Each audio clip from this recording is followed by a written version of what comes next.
បាទសួស្តីបងប្អូនទាំងអស់គ្នាបាទថ្ងៃនេះយើងមកតមេរៀនវិទ្យាករណ៍របស់យើងបន្តទៀតបាទអឺសម្រាប់ទម្រង់វិទ្យាករណ៍ថ្ងៃនេះគឺអអេតា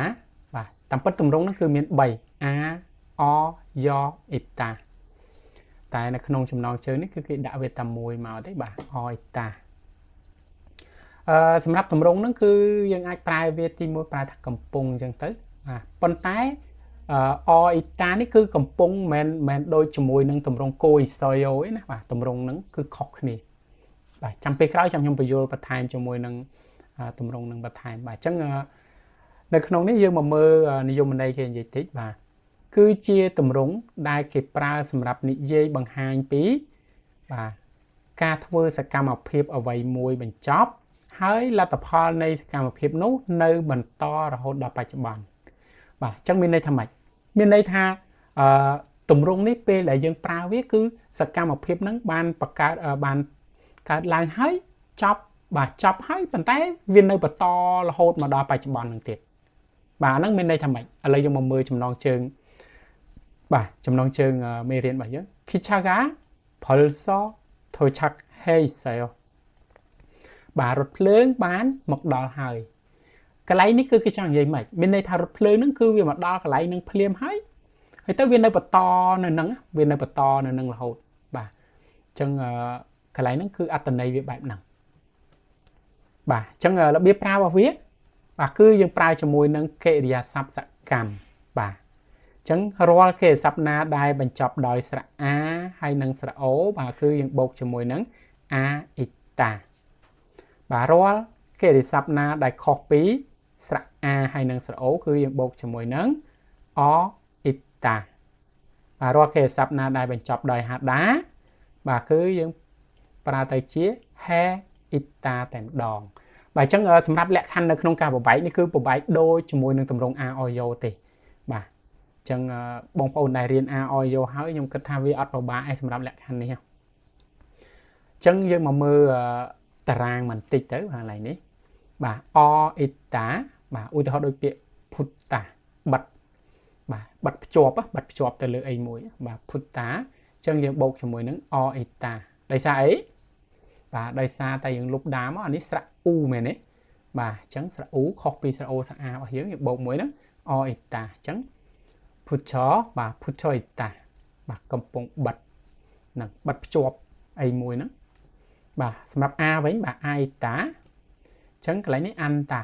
អង្គុយបាទអញ្ចឹងនេះស្រៈអាដូច្នេះហើយគឺបូកមួយហ្នឹងអាអ៊ីតាអញ្ចឹងទៅជាអាន់ចាអ៊ីតាបាទកំពុងអង្គុយទី3បាទយ៉អ៊ីតាបាទហាដាបាទគេសក់ហាដាធ្វើឆាក់ហាដាបាទមកដល់ហ្នឹងអញ្ចឹងបូកនឹងយ៉អ៊ីតាមកទៅជាធ្វើឆាក់ហេអ៊ីតាបាទកំពុងមកដល់អញ្ចឹងមានន័យថាមកដល់ហើយបន្តសកម្មភាពនឹងនៅហ្នឹងបាទអញ្ចឹងយើងទៅមើលឧទាហរណ៍របស់យើងវិញសម្រាប់ឧទាហរណ៍កន្លែងនេះគេនិយាយថាឆាំងមុនណេឈូងីកាភុឆយស័យបាទឆាំងមុនបាទឆាំងមុននេះប្រអួចបាទឈូងីបាទឈូងីនេះគឺកណ្ដាស់ភុឆបិទភ្ជាប់អញ្ចឹងមានន័យថានៅបង្អួចមានបិទកណ្ដាស់បាទនៅបង្អួចនឹងមានបិទកណ្ដាស់មានន័យថាយើងអត់ដឹងថាណាគេអ្នកបិទមកអញ្ចឹងគឺវាបិទភ្ជាប់នៅនឹងរហូតមកអញ្ចឹងណាបាទតមកទី2បាទឯកាអ៊ីចែអាន់ចៃសៃអូបាទឯក្មេងអ៊ីចាបាទកៅអីអញ្ចឹងកន្លែងនេះក្មេងកំពុងអង្គុយនៅកៅអីអញ្ចឹងមានន័យថាក្មេងហ្នឹងគឺគាត់បានអង្គុយលើកៅអីហ្នឹងអង្គុយរួចហើយប៉ុន្តែអង្គុយនៅនឹងជាប់រហូតបន្តមកអាហ្នឹងគឺគេប្រើអាន់ចៃសើហ្នឹងឯងបាទបន្តមកទី3 Kichaga 지금 도착했어요បាទឥឡូវរថភ្លើងបានមកដល់បាទកំពុងតែមកដល់ហ្នឹងតាមពិតទៅបាទរថភ្លើងកំពុងមកដល់បាទបន្តមកយើងមកមើលឧទាហរណ៍នៅកន្លែងនេះបាទ Kichaga 도착했어요បាទគេសួរសំណួរគេសួររថភ្លើងមកដល់នៅភ្លើងមកដល់ហើយអញ្ចឹងគេនេះគេថាណែ Kichaga 벌써 도착했어요ឃើញទេកន្លែងនេះមានន័យថារថភ្លើងចារថភ្លើងបាន មកដល់ហើយអញ្ចឹងមានន័យថារថភ្លើងហ្នឹងគឺវាមកហើយវាឈប់នៅហ្នឹងឈប់ហើយវាអត់ទាន់បានចេញទៅទេហ្នឹងបាទគេចង់និយាយន័យហ្នឹងបែបហ្នឹងអញ្ចឹងបើសិនយើងនិយាយឲ្យស្រួលយល់ទៅមានន័យថាតម្រង់ a o eta នេះគឺរឿងរ៉ាវអ្វីមួយដែលវាកើតឡើងមកហើយប៉ុន្តែវាបង្កើតសកម្មភាពនឹងមួយហើយវាបញ្ចប់ហើយប៉ុន្តែវានៅបន្តមកឧទាហរណ៍ដូចយើងនិយាយរឿងរថភ្លើងមិនអញ្ចឹងបាទរថភ្លើងនឹងវាមកដល់ហើយប៉ុន្តែវានៅឈប់នៅនឹងវានៅឈប់បន្តនៅនឹងរហូតដល់យើងឡើងជិះហើយអីចឹងណាបាទអត្ថន័យអញ្ចឹងវាខុសគ្នាជាមួយនឹងតម្រង coita បាទ coisoyo អញ្ចឹងអា coisoyo នោះគឺវានិយាយពីសកម្មភាពបាទសកម្មភាពដែលឧទាហរណ៍បាទឧទាហរណ៍ថាយើងកំពុងតែញ៉ាំបាយបាទអញ្ចឹងផាប់មក coisoyo អញ្ចឹងមានយើងកំពុងញ៉ាំចូលទៅម្ដងមួយចូលទៅអញ្ចឹងដែរប៉ុន្តែមក coisoyo វិញមានន័យថាញ៉ាំគឺនៅតែញ៉ាំអត់នេះទេបាទយើងបានចាប់ផ្ដើមញ៉ាំហើយប៉ុន្តែញ៉ាំអត់ទាន់ឈប់ទេប៉ុន្តែបើគោអ៊ីសយវិញមានន័យយើងកំពុងតែញ៉ាំហ្នឹងចាប់ផ្ដើមញ៉ាំមកអាហ្នឹងគឺគេប្រើគោអ៊ីសយហ្នឹងហើយបាទអញ្ចឹងកន្លែងនេះគេឲ្យយើងមកចំណាំកន្លែងនេះបន្តិចបាទប៉ុន្តែសម្រាប់លក្ខខណ្ឌនៅក្នុងកន្លែងនេះគេបញ្យល់នេះវាអត់សូវលម្អិតទេអញ្ចឹងគេនិយាយថាអាអ៊ីតានឺនធុងឆាគីគិនណានក៏ស៊ីហ្គោបាទគោអ៊ីតានឺនធុងឆាគីខេសុកទេមើណាថាណែមបាទអញ្ចឹងកន្លែងគេចង់និយាយថាសម្រាប់អាអ៊ីតាហ្នឹងគឺសកម្មភាពនឹងបានបញ្ចប់ហើយប៉ុន្តែសម្រាប់គោអ៊ីតាវិញគឺសកម្មភាពនឹងវានៅតែបន្តបាទវាបង្ហាញពីសកម្មភាពនៅកំពុងបន្តអញ្ចឹងកន្លែងនេះយើងគ្រាន់តែអានវាហើយមើលនេះចឹងសិនទៅបាទយើងមកមើលខាងក្រោមវិញបាទសុផែអាន់ចៃសែល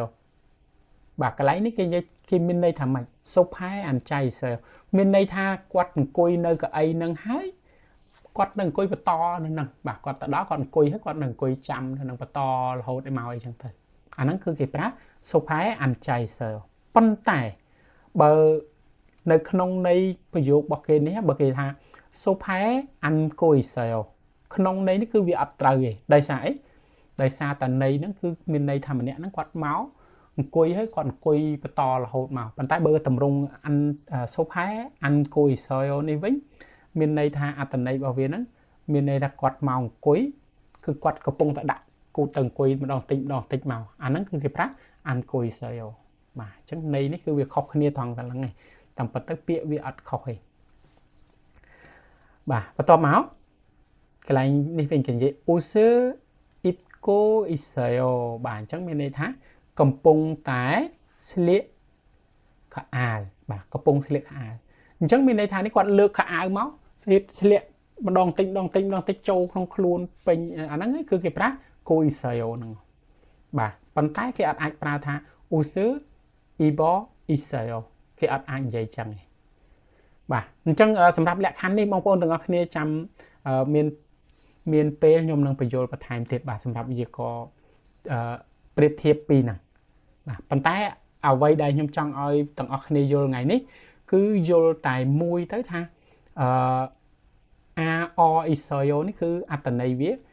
គឺសកម្មភាពនឹងកើតឡើងមកហើយប៉ុន្តែវាបញ្ចប់មិនប៉ុន្តែវានៅបន្តមកបាទអញ្ចឹងយើងមកមើលឧទាហរណ៍វិញបាទយន្តសឹបមិនឧទាហរណ៍ទេបាទយន្តសឹបអ៊ីលបាទអនុវត្តទី1របស់យើងហ្នឹងអញ្ចឹងអាដំបូងនេះគឺគេឲ្យយើងគ្រាន់តែប្របែកមកសិននេះបាទណាំតាបាទណាម៉ៃតាណាំតានឹងសល់បាទណាម៉ៃតាកំពុងនៅសល់អញ្ចឹងបាទសតាបាទសតានេះឈរសយតាបាទកំពុងឈរខ្យតាបាទខ្យតានេះបើកភ្លើងបើកអីហ្នឹងបាទអញ្ចឹងកន្លែងនេះខ្យអ៊ីសែលបាទប៉ុន្តែកន្លែងនេះយើងបើកមកខាងនេះមុនបាទណាំតានេះណាម៉ៃតាអញ្ចឹងស៊ីកបាទស៊ីកនេះមហូបស៊ីគីណាម៉ៃសែលបាទមហូបនៅសល់បាទអញ្ចឹងមហូបកំពុងនៅសល់បាទសារ៉ាមីសុយសែលបាទមនុស្សកំពុងឈរបាទបន្ទាប់មកភុលខ្យតា khơi ta bà cầm bông bà chẳng cái này 풀이 켜 있어요 bà lớn cầm bông bà chẳng mình đây thôi bà khác bên nơi bà to toàn bật bình chẳng bà to mau cứ nà đà bật chọc bà chẳng kinh này ta chẳng huy và huy ní cả bật chùm chẳng huy cả kinh này sao cứ ca bật chùm bán bật chọc bà mình đây thật không cái lại đây ní cái chồng vậy tha dương từ châu rôm ca bật chùm mày chẳng phần tái cho pi dương từ đó ca bật chùm nó chọc bà này kia bật chọc bà này chẳng anh này anh bà môi đã nó chụp chúng rồi có bộ một phát động này giống bà chẳng lại ní môi ơi ta cầm bông chụp chung chẳng hắc xe nhỉ môi gió 있어요 bà sa cầm bông chụp chung khné bà cầm bông phải chung khné chẳng sầm đáp lệ khan yon sập tì mũi của miền phần ní giờ mở mưa yon sập tì pí bà 지갑 안에 돈이 들어 있어요 bà chẳng cái ai cùng ru mà nị thơ đà nữa bà 지갑 안에 돈이 들어 있어요 bà nơi khôn có bốp miến lùi bà bắt đầu mà tivi check sang 위에 책이 놓여 있다 bà chẳng này nị 책상 위에 책이 놓여 있어요 bà nơi lướt tóc miến xịp phơi mà có bông tạ đã sập phơi này lơ tóc ấy chẳng mà thì bấy 창문에 방에 창문이 열리다 bà 열려 있어요 bà bằng ui nơi không mình tốt bà bằng ui nơi không mình tốt nó còn bông tái bà chẳng ui nơi không mình tốt nó có bông tạ bà bắt đầu mà tị buồn hắc khiếu 앞에 동생이 오다 tới 동생이 와 있어요 bà ổn cầm bông tại một nữ một xà la bên đây ta có mau trăm nữa một xà la ấy chẳng bà tí pram 옷장 안에 옷이 bà 걸리다 걸려 있어요 bà chẳng nơi không tu khả áo miến khả áo chùa bà miền khải của bông chùa chẳng nơi không tu khải miền khải của bông chùa bà bầm muối chip phật kế và chip phật kế nuni mà ní bà say ta bà cô rồi có bầm một đồng cô chẳng chip phật kế nuni mà ní say 있어요 bà nơi khẳng cái tè bà miền bờทะเลโกชราญบ่าจังเปรย์ทะเลมอกโกหลังชราญจังในกลางเตียนั่งบ่าเล็กเปรย์โทโรเอชากามานี้มักชิดาบ่ามักย่อยเสียบ่าโทโรนี่คือผลึกบ่าชากามานี้มักย่อยเสียบ่าในไอ้ผลึกเมียนล้านบ่าเมียนล้านกำปงแต่เตียนั่งชราญจังในผลึกเมียนล้านกำปงเสียชราญbà chẳng sầm rạp tị bảy và nhân sấp tị bảy và dưỡng nhân sấp tị bảy ní xích thác về mua xí nồi ở Israel bà ta nơi lơ tóc bái miền đạo ấy nơi lơ nông bà chẳng xích thác ní cứ tóc bái tóc hà nữa bà chẳng cái lại ní dân mơ mới rút cái flasher này nè bà khoai đi nơi ở Israel bà miền miền flasher đã này lớn không mà miền flasher đã lớn tóc nè và tivi phật cái nuga white sale và phật hàng cài và phật cái chẳng miền là ná cầm bông một hàng cài và là cái bông màu trăm hàng cài nữa 친구들이 와 있어요 bà mất phe bán cầm bông tại một mà mất phe mà nó chạm mà bà ti bảy 벽에 뭐가 걸려 있어요? bà tá miên ở vậy chua nơi lơ chỉnh chèn bà phèo nàyคือchỉnh chèn miên ấy chua nơi lơ chỉnh chèn đây cái chọn này này chẳng khâu đi ខលយសៃអូបាទកញ្ចក់ព្យួរបាទនៅលើអញ្ចឹងមានន័យថាវាព្យួរកំពុងvàព្យួរកញ្ចក់នៅលើអញ្ចឹងហ្នឹងបាទអញ្ចឹងសម្រាប់មេរៀនរបស់យើងគឺមានប៉ុណ្ណឹងអញ្ចឹងសង្ឃឹមថាបងប្អូនទាំងអស់គ្នាអាចប្រើវាឲ្យបានត្រឹមត្រូវប៉ុន្តែធៀបពិតទៅទម្រង់វេយ្យាករណ៍នេះអត់សូវមានច្រើនទេសម្រាប់ការប្រើប៉ុន្តែ